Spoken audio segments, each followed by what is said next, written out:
kenapa anaknya nikah sama PSK gitu. Jadi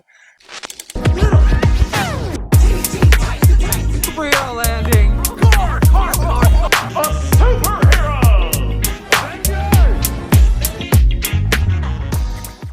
halo semuanya, kembali lagi di Dapur Sinema. Bersama saya, Muhammad Revinaldi. Kali ini kita akan membicarakan satu film yang menang penghargaan Best Picture di perhelatan Piala Oscar atau Academy Award tahun 2025, yaitu Anora. Film Anora ini merupakan film yang disutradarai oleh Sean Baker. Dan film ini gak cuma menang Best Picture atau penghargaan film terbaik di Piala Oscar, tapi juga menang 5 penghargaan sekaligus di Piala Oscar tahun ini. Sebelum pembicaraan lebih lanjut tentang film Anora ini, aku akan membahas film Anora ini menggunakan perspektif Marxisme atau perspektif yang digagaskan oleh Karl Marx tentang kelas sosial. Sebelum lebih lanjut membahas film ini melalui perspektif kelas sosialnya Karl Marx, aku terlebih dahulu menjelaskan premis dari film ini. Singkatnya, Anora ini menceritakan seorang wanita yang bekerja sebagai PSK yang bernama Eni. Nama aslinya sebenarnya Anora, tapi dia lebih suka dipanggil dengan nama Eni.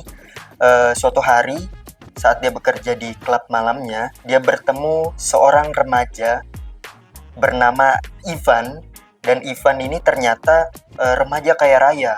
Jadi pada saat itu Eni ternyata dapat kliennya ini si Ivan ini. Jadi singkatnya si Ivan ini ternyata suka sama si Eni. Suka dalam artian dia senang sama kerjaannya si Eni ini bagus. Artinya dalam tanda kutip servisnya si Eni ini bagus. Jadi si Ivan ini tertarik sama Eni dan mengajak si Eni ini untuk hubungan lebih serius lagi, yaitu pernikahan. Annie, Yeah. will you marry me? Si Ivan ajak si Eni untuk menikah sebagai seorang PSK. Si Eni tentunya mau dong untuk nikah sama si Ivan, karena si Ivan kan anak remaja kaya raya gitu, duitnya banyak.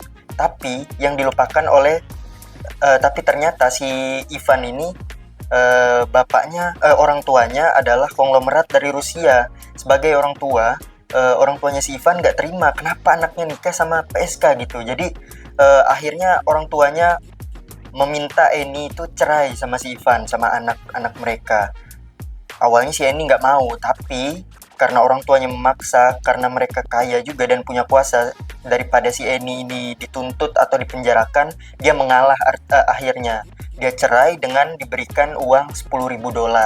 Akhirnya si Eni ini tersisihkan, terbuang, dan kembali ke kehidupan aslinya. Kalau dilihat secara premis film, Anora ini menarik sekali memang, karena ceritanya itu nggak seperti FTP, tidak seperti FTP, bukan cerita Cinderella. Jadi kan biasanya kalau di FTP itu ada cerita pedagang sayur misalkan menikah dengan CEO perusahaan besar kayak gitu. Jadi kalau di Anora nggak ada cerita seperti itu, nggak ada orang miskin nikah sama orang kaya kayak gitu di film Anora. Kalau kita lihat secara jenis, Anora ini tergolong dalam film realis. Dimulai dari premisnya, penulisan ceritanya itu realis banget. Seorang PSK yang nikah sama anak konglomerat, terus disuruh cerai sama orang tuanya si anak konglomerat ini, dan dibuang begitu aja sama orang kaya. Itu realis banget ceritanya. Terus kalau secara genre, Anora ini masuknya romantic komedi atau komedi romantis, karena ada kisah cinta di situ, kisah cinta PSK ini dengan si anak konglomerat atau Eni dan Ivan, dan juga ada komedi-komedinya, ada unsur-unsur lucu pokoknya yang mengundang gelak tawa di film Anora ini. Terus Anora ini karena bukan seperti cerita-cerita FTP atau cerita Cinderella yang orang biasa nikah sama pangeran, menarik untuk dianalisis menggunakan pandangannya Karl Marx tentang konflik kelas sosial. Oke, langsung aja kita analisis dalam teorinya Karl Marx. Nah, dalam teorinya Karl Marx itu ada 2 kelas sosial, yaitu kaum borjuis dan juga proletar. Nah, menurut Marx, kaum borjuis adalah orang-orang yang memiliki modal dan alat produksi, atau bisa dikatakan orang kaya. konglomerat atau sultan lah, bisa disebut sultan. Sedangkan proletar menurut Marx adalah orang-orang yang hanya memiliki tenaga untuk dijual, atau bisa dikatakan sebagai orang biasa atau kelas bawah, kelas pekerja, seperti itu. Menurut Marx, dua kelompok kelas sosial ini sebenarnya saling membutuhkan. Borjuis sebagai pemodal butuh pekerja untuk menjalankan usahanya atau untuk menjalankan apa yang sedang mereka lakukan begitu, untuk menambah pundi-pundi harta mereka. Sementara proletar sebagai pekerja butuh orang yang kasih pekerjaan mereka atau yang kasih mereka pekerjaan atau kasih upah dari pekerjaan yang mereka lakukan. Nah, konflik yang sering terjadi menurut Marx antara borjuis dan proletar ini karena kaum borjuis ini kaya raya, punya modal, punya uang, mereka itu sering bertindak semena-mena. Jadi mereka memperlakukan kaum proletar ini dimanfaatkan, dijadikan kayak mainan aja, kayak seperti setelah mereka mendapatkan apa yang mereka butuhkan, kaum proletar ini dibuang begitu aja. Nah, itu yang dibicarakan di dalam film Anora karya Sean Baker. Annie atau Anora yang menjadi representasi kaum proletar atau kelas bawah dalam film Anora ini, yang mana dia bekerja sebagai pekerja seks komersial atau PSK. Nah, setelah itu si Annie ini diajak nikah sama kaum borjuis yang direpresentasikan sama tokoh Ivan. Jadi Ivan adalah kaum borjuis di sini beserta orang tuanya ya, pastinya.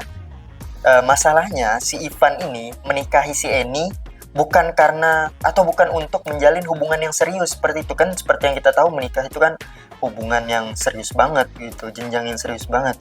Jadi si Ivan ini menikahi si Annie karena untuk senang-senang aja, untuk mengisi waktu si Ivan ini selama dia di Amerika waktu itu. Sementara orang tuanya di Rusia ya. Terus si Ivan ini dia memandang Annie sebagai PSK yang dibayar untuk memuaskan nafsu saja dan untuk menemani waktu luangnya, mengisi waktu luangnya. Setelah nggak dibutuhkan, si Annie ini bisa kapan aja dibuang sama si Ivan, seperti itu. So we're getting a divorce. Of course, are you stupid? Benar saja, si Annie tuh pada akhirnya dibuang dan nggak dipedulikan lagi sama si Ivan. Karena dia bukan siapa-siapa. Menurut Ivan. Sekali lagi, menurut Ivan, si Annie itu cuma PSK aja, bukan sebagai istri. Jadi si Ivan ini nggak memandang si Annie sebagai istrinya seperti itu. Jadi hanya wanita sewaan aja, seperti itu si Ivan memandang si Annie. Jadi sebagai orang tua si Ivan juga, orang tuanya si Ivan nih menolak si Annie sebagai istrinya Ivan. Karena sebagai orang kaya, mereka malu kalau punya menantu udah dari kalangan bawah, sebagai PSK juga kerjaan. And you are discussing hooker. Ya, seperti itu. Jadi di sini sebenarnya letak konflik kelas sosialnya yang berdasarkan pandangan oleh Karl Marx. Sebagai kaum dari kelas bawah, si Annie ini melawan dong pastinya. Si Annie melawan.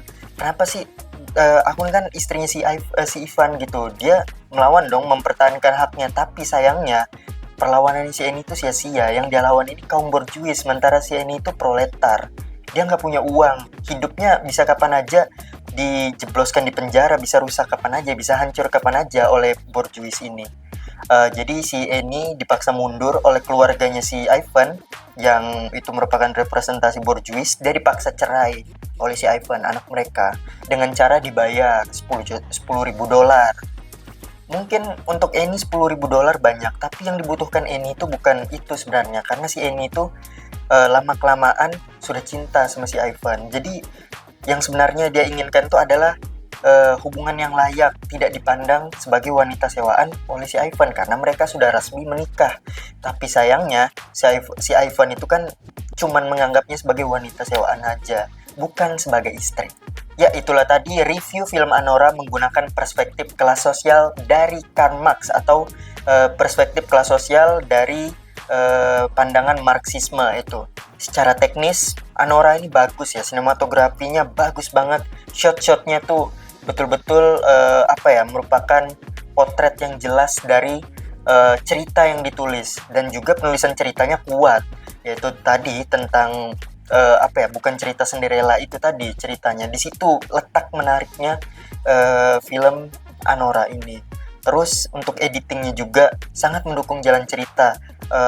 Hampir dari detik awal sampai pertengahan film itu editingnya benar-benar serba cepat semua, karena memperlihatkan jalan ceritanya si Annie. Jalan ceritanya si Annie ini tadi, jalan hidupnya yang begitu cepat naik, begitu cepat meranjak naik seperti itu, sampai apa ya, sampai seperti sudah di atas, di puncak seperti itu ceritanya si Annie. Tapi setelah pertengahan ke akhir itu editingnya melambat, karena sudah memperlihatkan bahwa si Annie itu kesenangannya hanya bersifat semu aja, sementara aja ternyata seperti itu. Dan untuk kalian yang mau nonton film Anora ini, sudah tayang di aplikasi Hulu dan juga HBO Max. Sekian, terima kasih. Saya Muhammad Revinaldi, sampai jumpa di review film selanjutnya dari Dapur Sinema. Terima kasih, sampai jumpa.